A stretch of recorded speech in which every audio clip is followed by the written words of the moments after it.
강문대 의원님, 네.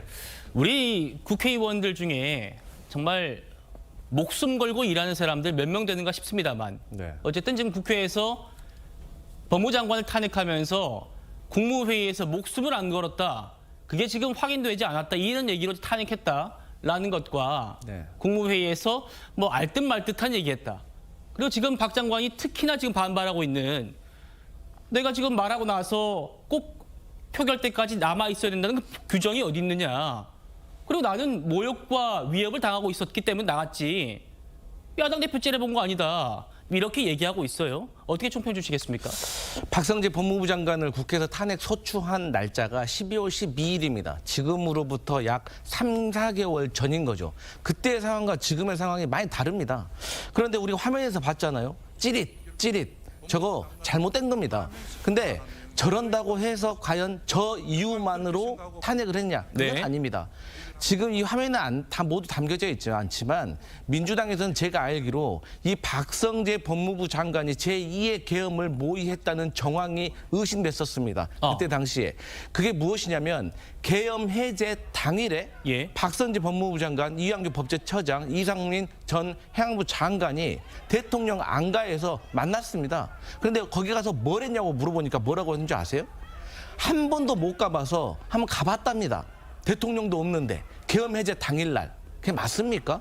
그게 과연 국회의 질문에 제대로 대답하는 고위 공직자로서의 태도입니까? 그래서 지금 돌아보면 사실 목숨을 못 걸었다. 이거 사실 추상적인 거고 네. 또 분명히 고위 공직자가 야당의 의원. 제가 자주 말씀드리잖아요. 국회의원은요, 국민을 대한다고 생각을 해야 돼요, 고위 공직자가. 그런 거 못 참으면 애초에 고위 공직자 가면 안 되는 거예요. 그것도 못 참을 거면.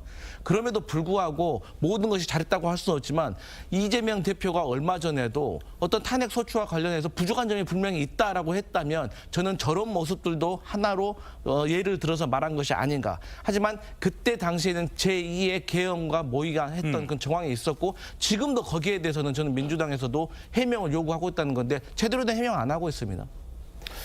해명을 안 해서 그럼 탄핵했다. 이렇게 또 논리가 이어지는 것 같은데요. 구 변호사님. 근데 진짜 계속 거꾸로 가는 논리인데 일단 뭐 국회의원을 국민을 대하듯이 하라라는 거는 원칙적으로 맞는데 우리 국민들이 저렇게 욕설하고 고성하고 삿대질하고 그렇게 남발하나요? 그런 거를 굉장히 괴로워하시죠. 그러니까 민주당이 탄핵소추 남발할 때마다 지지율이 폭락하는 이런 일도 있었던 거 아니겠습니까? 그러니까 그거에 대해서 나는 갑질 맘대로 할 텐데 너는 그래도 눈 깔아라. 이런 식은 탄핵 사유로 거론할 수가 없는 거죠. 그리고 안가에서 있었던 얘기는 그냥 민주당이 우격다짐으로 추정으로 그때 주장을 했던 것이지 그때 무슨 일이 있었는지에 대해서 증거가 나온 게 있습니까?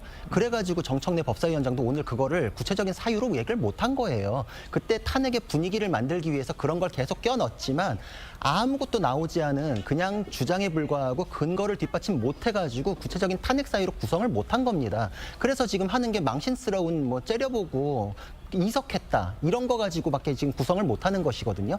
그때 분위기랑 지금 분위기랑 다르다? 다른 건 있죠. 그때는 우격다짐으로 밀어붙여도 민주당이 거칠 게 없는 그 정도 차이가 있었다 뿐이지 법적으로 달라진 건 없습니다. 탄핵 사유는 없다는 게 확실합니다.